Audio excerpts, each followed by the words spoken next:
crucificado com Cristo, e vivo não mais eu, mas Cristo vive em mim, e a vida que agora vivo na carne, vivo na fé do Filho de Deus, o qual me amou e se entregou a si mesmo por mim. Lucas no capítulo 9, versículo 23, Jesus diz, e dizia a todos, se alguém quer vir após mim, negue-se a si mesmo, tome a sua cruz e siga. Negue-se a si mesmo, tome a sua cruz e siga-me. Pastor, você não sabe quão difícil é negar a mim mesmo. Eu sei. Porque diariamente eu também tenho que negar o Senhor, tenho que negar a mim mesmo diante do Senhor. E às vezes que eu não consigo negar, eu peco e eu me afasto da presença do Senhor.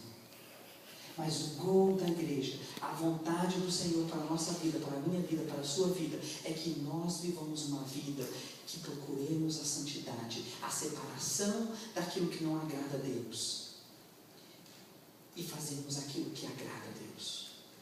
E por que é tão difícil como igreja nós fazermos assim? Ah, pastor, eu sou imigrante, meu pai está no Brasil, o senhor entende a dificuldade financeira. Ah, pastor, eu não consegui terminar minha faculdade. Ah, pastor, eu tenho problema no meu casamento. Ah, pastor, os meus filhos, eles não me escutam às vezes.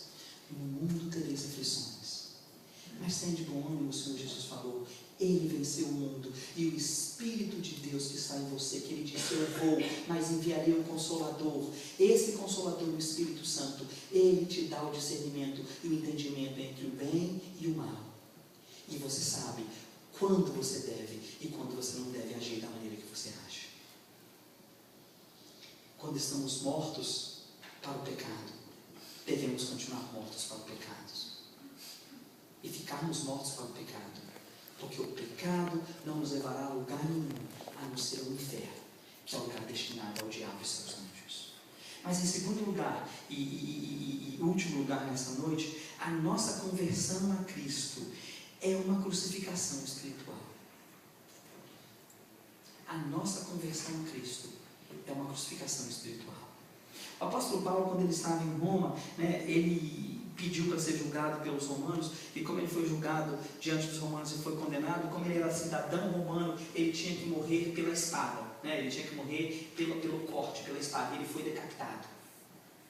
Mas o apóstolo Pedro, não é isso? Ele morreu crucificado, e ele pediu para ser crucificado de cabeça para baixo, porque ele não era digno de morrer como Cristo morreu.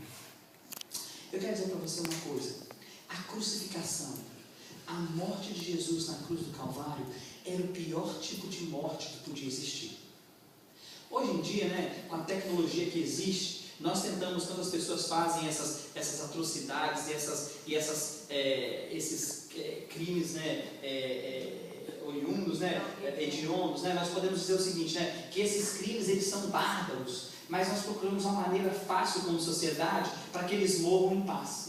Está todo preocupado. Quando aplicou a injeção, sentiu dor? Não sentiu dor? Parou primeiro o coração, anestesia a pessoa, depois coloca um outro ácido dentro dela, algum outro líquido dentro dela, para que ela não sinta tanta dor. Então você tenta que aquela pessoa morra sem sentir muita dor, embora ela cometeu e criou dores de muitas pessoas. Na época de Jesus na cruz do Calvário, aquele era o pior tipo de morte que podia existir. Porque o camarada era pendurado no madeiro e deixado ali para morrer. E quando ele era pregado, e aquele prego entrava ali nas suas mãos e nos seus pés, aqueles pregos que passavam por ali, começava a sair sangue. E o sangue chama o abutre. E o abutre sabe quando está morrendo, não sabe? Quem sabe aqui em Tampa a gente vê muito isso, tem muito abutre aqui. Você vê um animal na rua que é atropelado, está ainda meio morto, os abutres já vem todo mundo, Sempre tem abutre querendo comer carne do que está morrendo. E aquelas pessoas ali, muitas delas, elas morriam ali porque elas passavam fome, ou elas passavam sede, ou elas começavam a ser já em vida, ser devoradas por aqueles pássaros.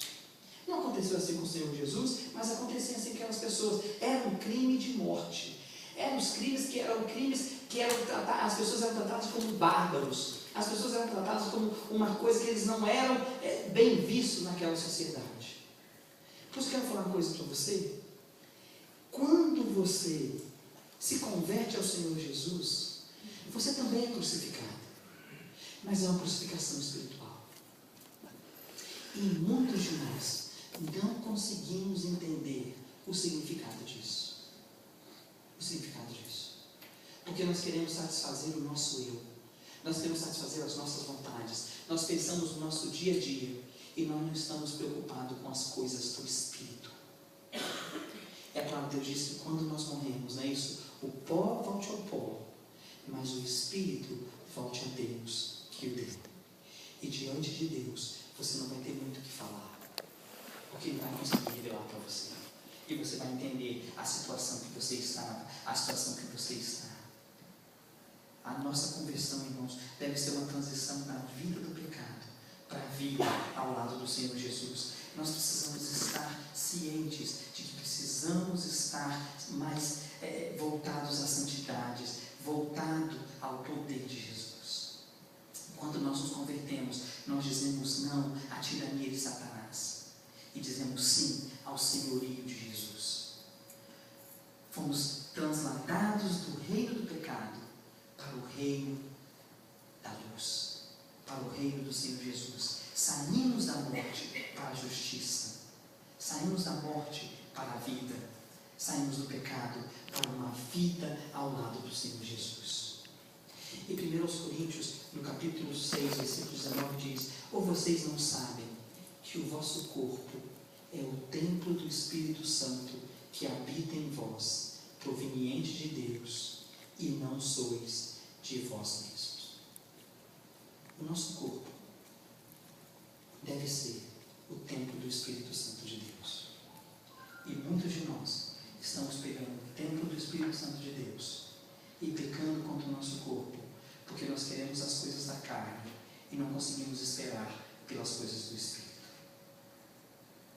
É como aquela criança, né, que está no banco de trás quando o pai está dirigindo e eles têm aquela expressão, all ideias, all ideias, all ideias, all ideias. Já chegamos lá? Já chegamos lá? Já chegamos lá? Aí o pai olha para trás e dá uma bala, né? Aí está chegando, aí a criança chupa a bala, parou a bala, all ideias, né? Já chegamos lá? Já chegamos lá? Irmãos, é engraçado, né? Mas a gente faz assim com Deus. A gente começa a brincar com as coisas do Espírito, não entendendo que o Espírito vai chegar lá. E se nós estivermos preocupados com as coisas da carne, como podemos justificar ao Senhor as nossas ações, os nossos momentos, as nossas atitudes? Já realmente morremos para o mundo, para o pecado e para Satanás? Você já morreu por esse mundo? Você já morreu por pecado? Você já realmente está vivo